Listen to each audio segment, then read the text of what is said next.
Before we go anywhere, if you didn't watch episode 12, then I'm really going to suggest you to go and watch that episode first, then you come to this episode. So today I've got another guest, and I don't know if you allow me to say these things, but he is a certified information system security professional. He is a certified system administrator. He is a certified advanced security architecture for system administrator. He is a certified Cisco network professional. He is also a certified routing and switching, certified security. The profile is quite big. So our guest today is Dembedza. Mr. Dembedza, welcome to TechTonic. Yeah, nice meeting you. Okay, so after we released our episode 12, we're mostly talking about Starlink. Yeah, but it was a mixed episode, but mostly we talked about Starlink. We're talking about we actually painted a picture where we were saying Starlink was a hoax that was marketed very well, and a number of people out there, they've got a different view. I also don't really subscribe to the whole narrative. So I want to know from you, Mr. Dembedza, what's your take on the view? Okay, so I think maybe to start things off, we'll just look in terms of what is Starlink exactly, and why do we have it. So the first thing that you need to look at is there's a company called SpaceX. SpaceX, its core function is it's actually trying to get to Mars. So that is the major thing that they're doing. So when they were trying to go to Mars, they actually find that there is an issue with financing the whole project. So when that happened, actually, they saw that they have the rocket. They have the rockets. They are able to launch things into space, and then they come up with an idea of, okay, we'll actually create another company, which is Starlink. Yeah. So the company actually, the first, which is the major goal, is actually to finance SpaceX. I think most of the people actually don't know that. The major goal for it is actually finance SpaceX. Because of SpaceX, they don't have much customers. It is the government that they rely on.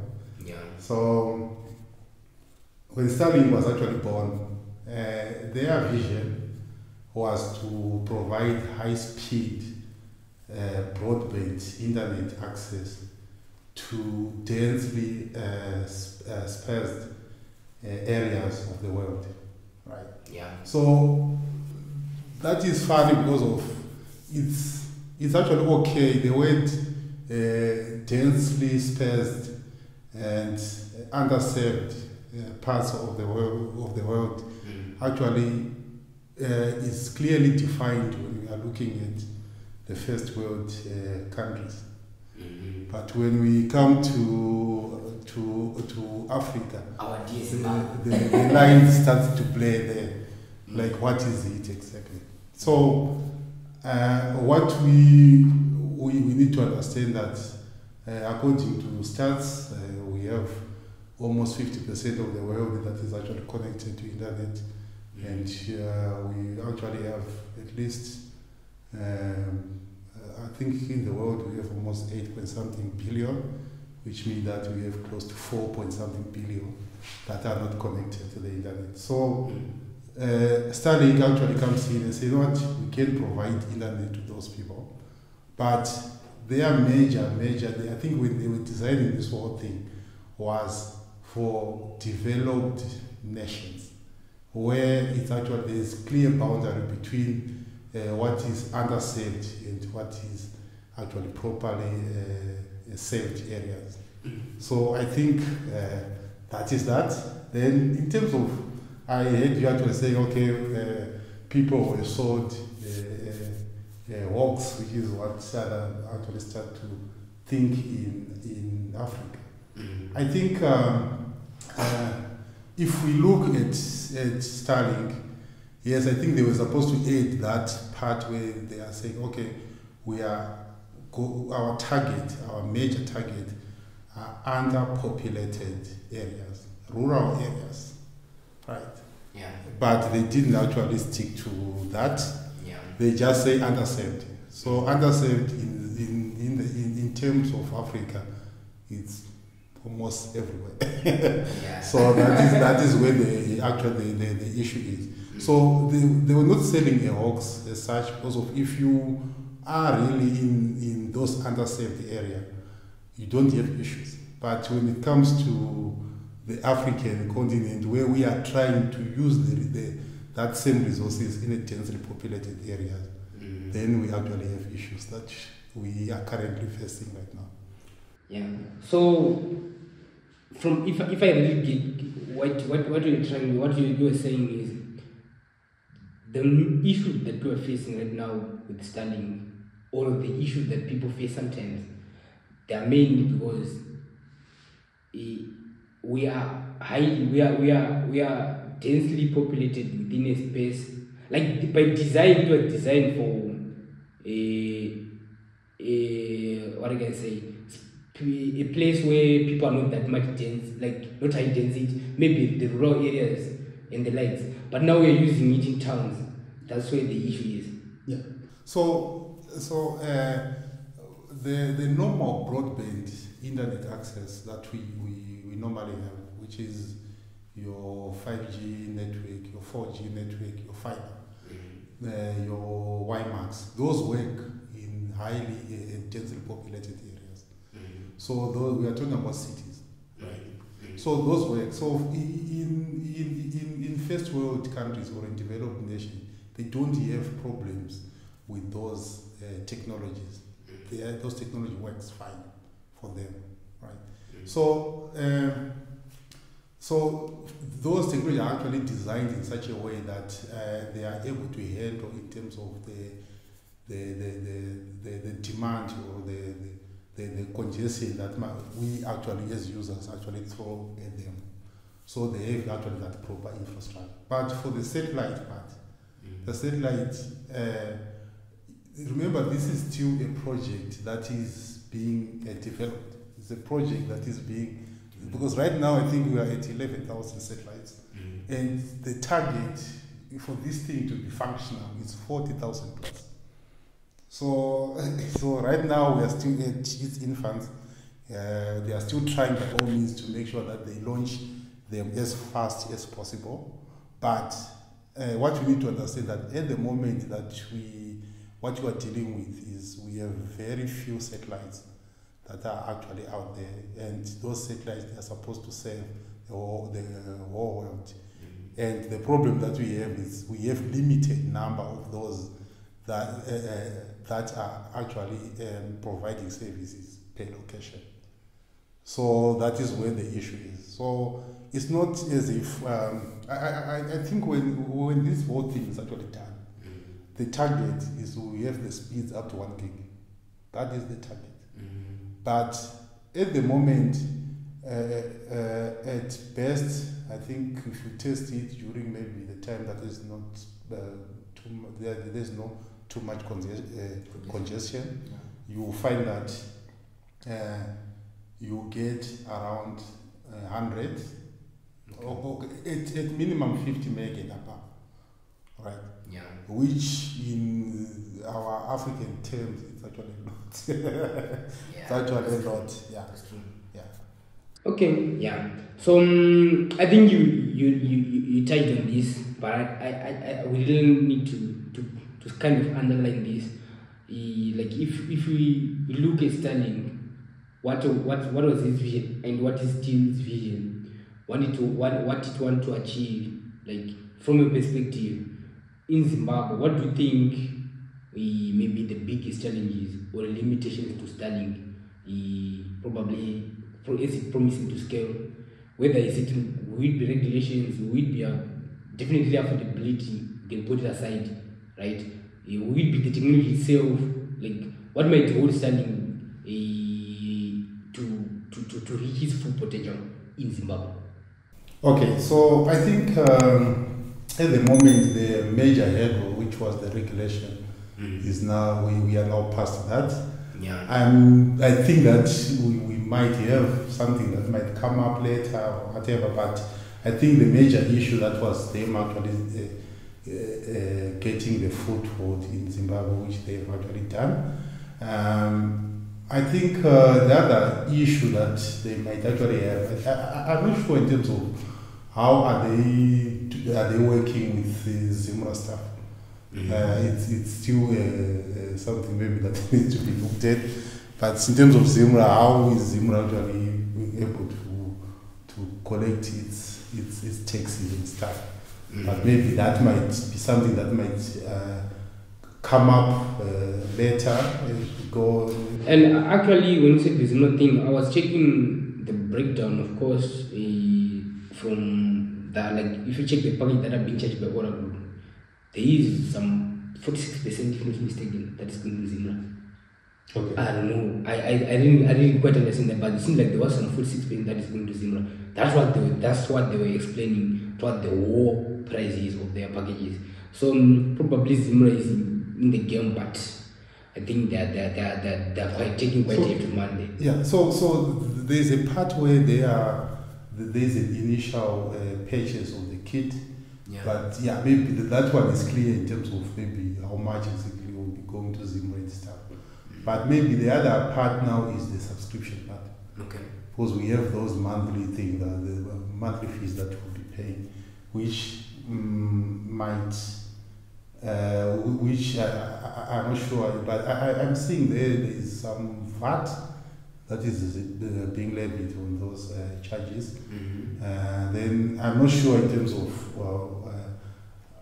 when you make the payment, is it Zimra auto collecting their fees, or maybe it will be maybe recouped later as we go. So I don't know. So I think that is one of those issues that maybe that might pop up, or maybe everything is sorted from that side. We don't know. Then I think in terms of what I can say, that those are some of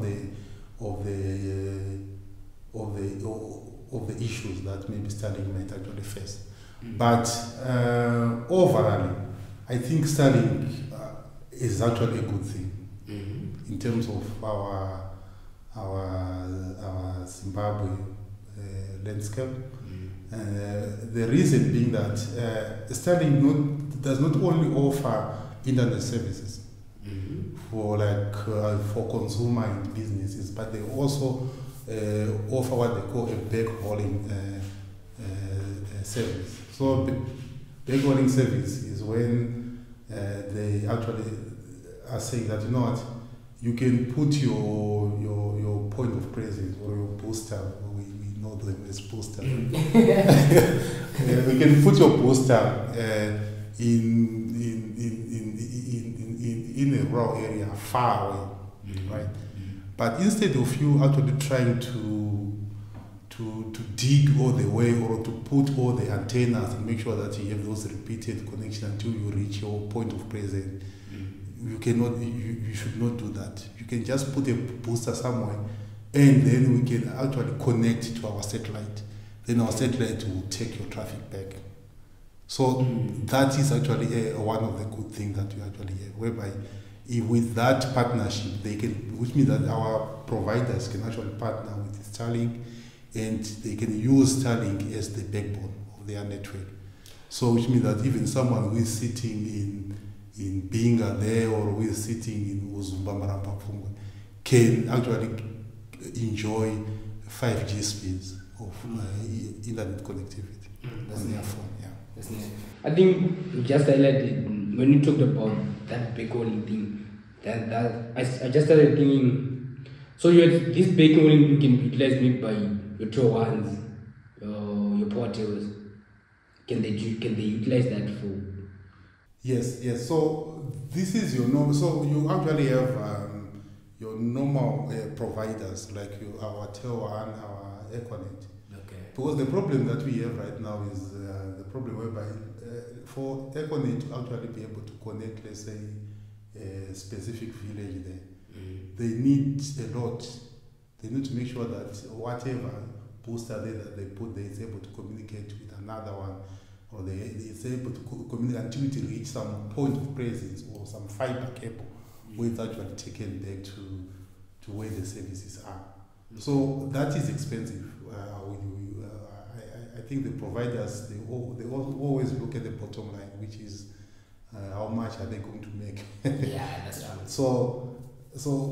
So I think if, let's say, they are going to have the cost in terms of the cost of the booster, then they don't have to do anything else. They just say, you know what, we have the booster, this booster can cover this much kilometers, but from that booster, you don't need to dig anything. You just need to, whatever is connecting to that booster can actually be taken, and the Starlink will actually do the rest. I think that will be a more effective way of connecting also the rural areas, and make sure that they can also enjoy the faster internet speeds, and also a better services in terms of quality of the network as well. If I've ever heard of the benefit of Starlink before, this is the first benefit that I really like, that I think is really impactful in the Zimbabwe space. The other benefit that people are talking about, for me, I think they are not that much of a thing that we should celebrate. Then, like, I know you have been using our local internet service providers prior to Starlink. Now you're on Starlink. What have you seen, like, as much of a difference between these two networks? Apart from the price, I know the price is something that most people are talking about. Apart from the price, what have you seen as benefits between these two networks? Okay, so I don't want to throw our local providers in the drain because they've actually served me well. I think depending with the package or the service that you are getting, I think our fiber connection, our local fiber connection, if we put the cost aside, they are actually good. Because I've been thinking that if all these local internet service providers manage to catch up on the price issue, I think people can really stay using them, can really stay on power to, can really stay on tolerance. Yeah, I think that is very much true. Because of the only problem that I actually had with my provider is the issue of cost. Okay. The cost is the major thing that is really there, like hindrance for many people that actually get those internet connections. Because of the problem that we actually have with our providers, I think they don't look at the economic of scale, right? Connecting as many as you can. Yeah.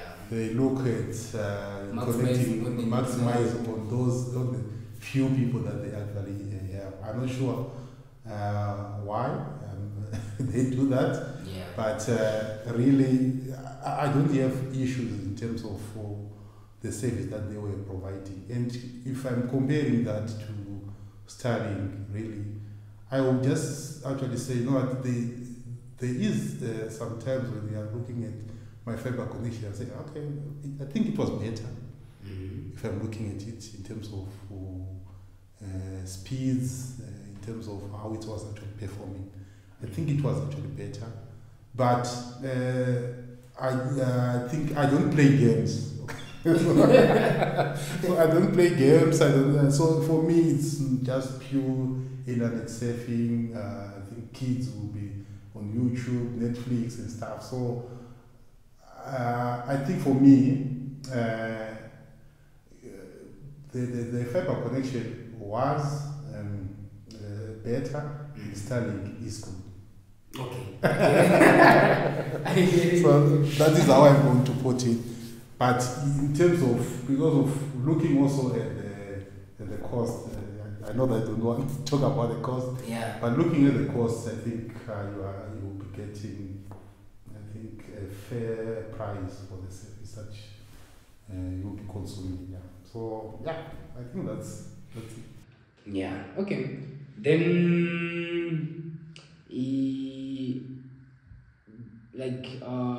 there was an outcry, like where people were roaming, like when, the service was being cut off, so that they either they should either return the kit to the country of where it was ordered from, or either change country of origin. I don't know. Then there are companies that were being said you can go to them, they will help you change the current country of origin or that kind of a thing. And one of the companies is called Aura. There's something that we talked really much about, and you actually highlighted that we were some kind of misinformed. I don't know if you managed to check out the kits that are being sold by Aura Group. You managed to see them, right? Yeah, I managed to see them. Okay. So I think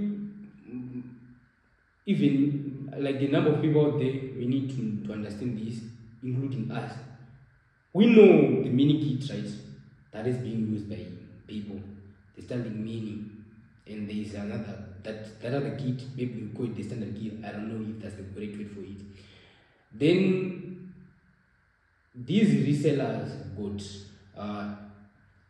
two other packages that are the other kits that they are selling, and on our private field, we were trying to really understand why is Starlink leaving a gap, like for these resellers to capitalize in terms of now they are the only people who can move people. Like if Zimbabwe, Harare is I don't know up to date, but at some point I think even up to date Harare was full in terms of capacity. We couldn't buy order any Starlink, but if you go to these authorized resellers, they will tell you that they got capacity, right? And they were charging you 150 for, or they said they're charging you 150 for you to move from whatever country that you're roaming from, right? Cool. Then do you think they got a high performance kit that is going for 2,000 something? We can say that's 10,000 because it's 2,900. Do you think these prices are justified?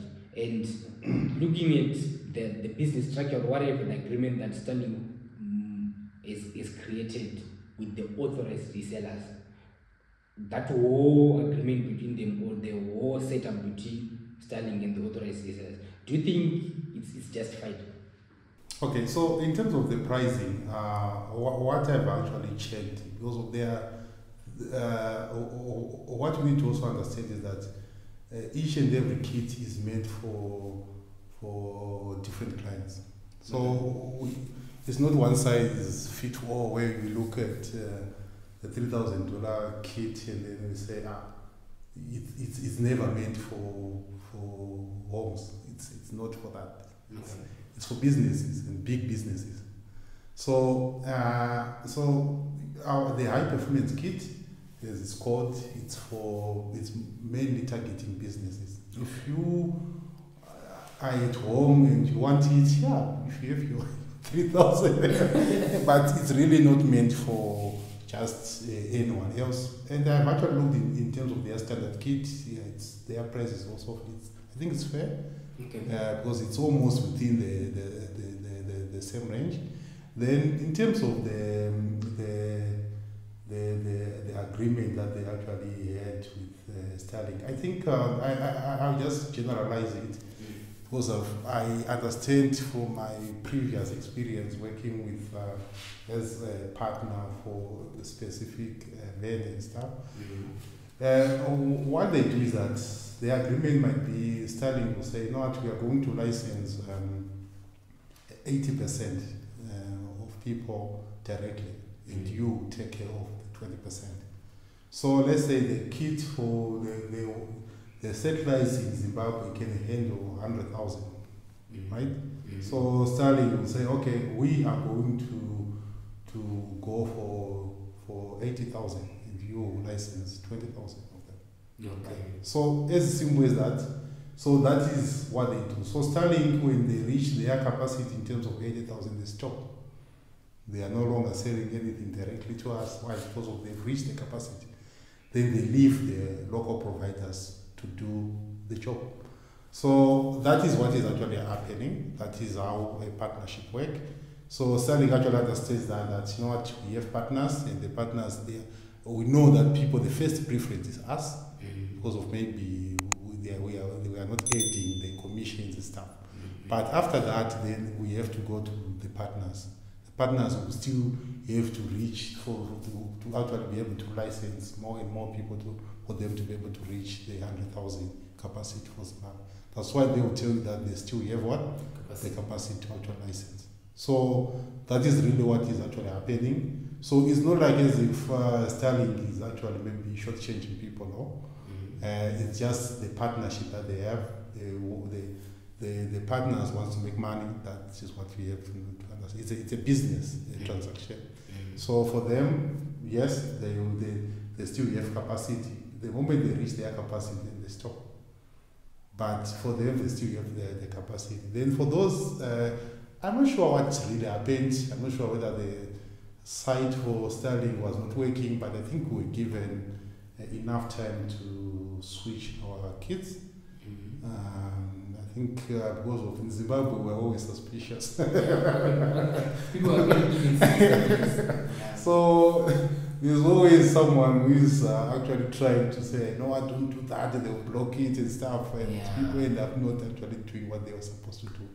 And at the end, I think if you have that restricted, I think there are people who are saying if you have the restricted, if you are seeing restricted on your kit or on your mobile app, come to us, we'll fix it for you. So those are the partners that are actually saying that, because they can still register the device to this country, and then you can actually use it under your name. But I'm not sure in terms of payment. I still need to check in terms of payment whether you will be able to pay directly to Starlink, or you be now paying through those the authorized distributor. So I think that is the only thing that maybe it's still blaring there. But really, we were just supposed to do the correct thing in the first place.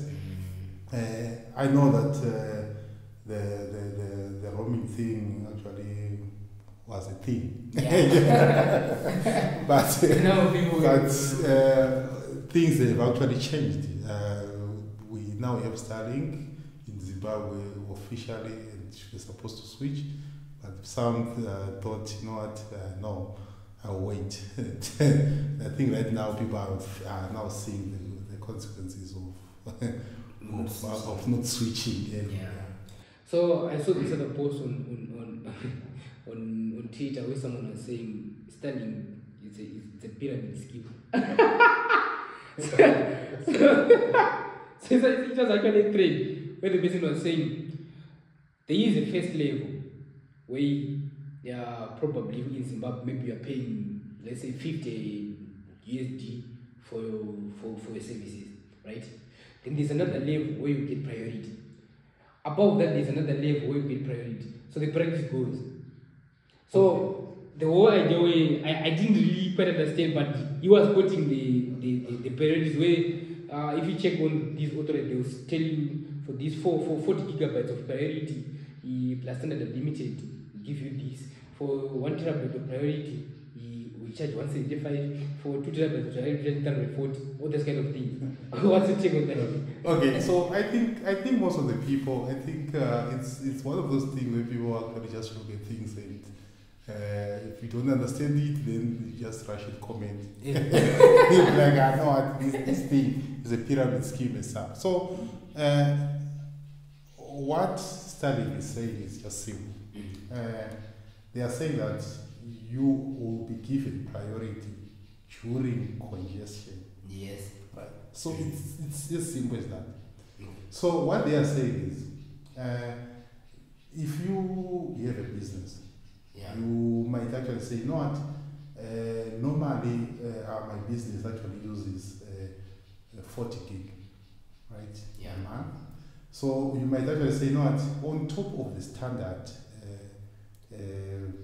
on top of the standard package that I actually have, which they treat every data is treated equally, or every transmission is treated equally. Yeah. Right. But there comes a time when maybe we have that outage like that, the one that we actually had in Zimbabwe, whereby everyone was just saying this thing is working. Yeah. So during that moment, during that time, so actually what Starlink did is this. During that moment, when that happens, if you have your Starlink mini, you are the one who is going to first feel it, that something is going on here. Right? Yeah. Then if that continues, if you have your standard kit, you will actually be the next one to feel the pain. Like, okay, something is going on. Yeah. Then if you're going up, right? So during that moment, when something like that happened, then Starlink is saying, no, if you have priority, if you already paid for priority, then we are going to prioritize your traffic. So this is only during the congestion. Yeah. So they are not saying that, you know what, during normal surfing hours we're just prioritizing you. No, it's during congestion. Then we'll prioritize you. So it will be pyramid screen during the congestion. During the congestion, which is I think that is applied by most of the even in I think in voice, right? In voice networking, we call that quality of service. Okay. Right. Whereby we know for a fact that voice and video is sensitive. If we are actually someone is in a meeting, we don't want someone to start talking and their mouth is moving, their head is moving, their voice is moving. So you see, we don't want something like that. So what we do is like we put what we call quality of service, whereby we prioritize those packages that have voice and video, and if it happens that there's congestion, they will get priority. That is the only thing that we are. So it's not a new concept; it's an old concept. It's always there. So it's actually it seems like it's an old concept that has been highlighted to us. Yeah. We didn't actually know, even me, I didn't actually know. It happens sometimes, but now I get it. Yeah. Okay, yeah, cool. Then probably one of the last technical questions before we switch to our daily tradition. I think I really want to know from you, as a person who is in network, as a person who is in security, what really excites you most about Starlink, and do you have any predictions about how it might shape the future of connectivity in Zimbabwe, in Africa, and similar regions? Okay, I think for me really, I think one of the most exciting thing about Starlink is the fact that it's bringing high-speed internet connection to almost everyone. Yeah. So I think when they are saying that when this thing is done, when they've actually reached their 40,000 plus satellites, they will be having speeds of around 1 gig. So I always love to specify it's 1 gigabits per second, not people are actually looking at it as 1 gigabytes per second. So it's 1 gigabits. Without clarifying like storage. So it's gigabits per second, and that is super fast. Yeah. So it's actually exciting in terms of what we can do, and you start to understand that work will no longer be defined by locations. Where you can work from anywhere. You can go and stay in rural Zimbabwe and do your remote work there in a quiet, nice. So it means that is coming, and that is actually happening, and we are already there, and things are actually changing. So that is one of the exciting things about Starlink. And the fact that we are getting services, I think premium services from one of the best, I think it's one of the major excitement also. And you can see that Starlink is really picky in terms of the quality of service that they want us to have. I think if it was someone, if it was some our local providers, they will never tell you we are running out of capacity. Yeah. They will keep on, you will be complaining that this thing is slow, but they will just it's working. they'll tell you it's working. So for them, actually, they want to keep their name and making sure that, you know what, we pay, we are experiencing, and actually we are really able to really get what we are paying for. So I think that is the good thing.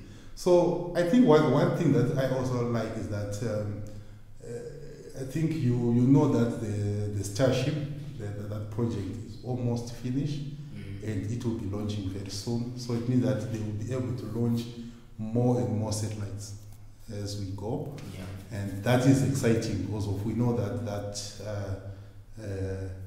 is going to happen very soon. I think the one thing that we also love is that Trump actually won the election, which actually means that their idea in terms of deregulation.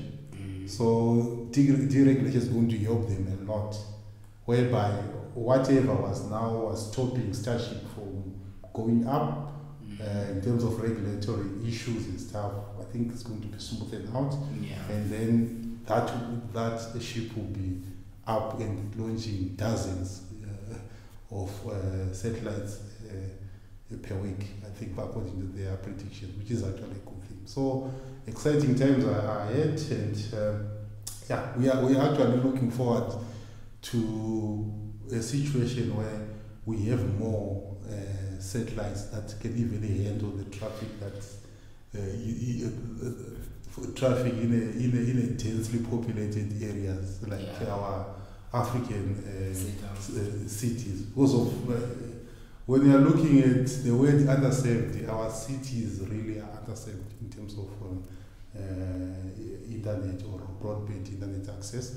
So I think Starlink is there to the rescue, and the more satellites that are there, the more the capacity that is there, and the more they are actually able to service more and more people. Yeah, that's quite a view. And so, Mr. Ennis, so we normally end this every episode on a funny note. I think a number of people, probably quite a number of people, don't know this because they don't reach the end of every episode. But we normally end an episode with a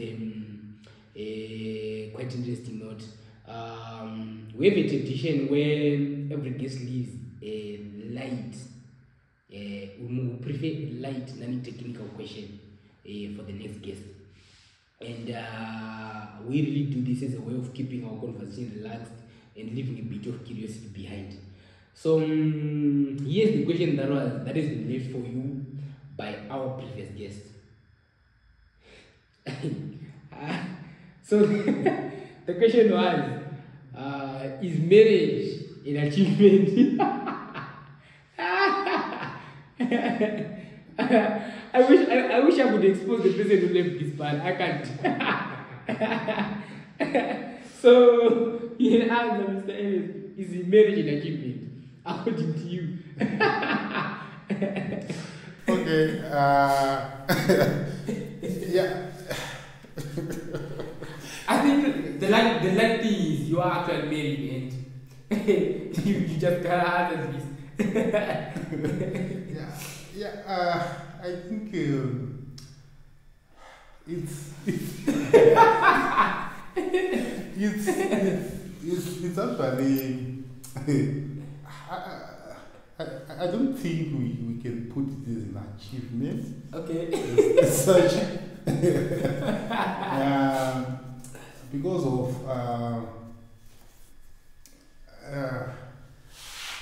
marriage on its own, right? It's something that we ought to do. It's something that we are supposed to do. And being married or getting married, that is the norm, right? And for us, for you actually being able to actually do that, it can be an achievement. Okay. It should be just you doing what you are supposed to do. So you fully it's just a normal thing. It's just a normal thing. I think in the Bible it's actually stated from the beginning. I think it's one of those things that you look at and like, okay, it's stated in the beginning before even the